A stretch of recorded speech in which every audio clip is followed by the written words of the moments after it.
Алтыншы жалпы орта мектебінің 6-шы Б сынып оқушысы Жамбыл Кәусар. Мәшһүр Жүсіп Көпейұлы жартынан айтайын Құран сөзін молда қайда, дүние үшін ойлағаны амал қайла, айтайын бұрынғының нақыл сөзін қайырдан аз да болса көрген пайда.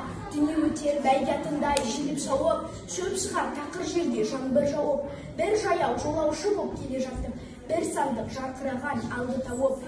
Қуанды алтын ғой деп көрген заман, ұмтылды алайын деп соған таман, жалтырап жатқаннан соң қолын алып, кез болды жоқ жерден деп қайданмаған.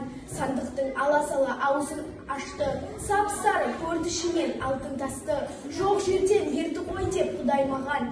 Шаттанып қуанғанын судай тасты, қуанып ол сандыққа салды қолды, қолына алып еді жылан болды. Бір сәтте өсіп кетті айдаһардай, таппады құтылуға қашар жолды.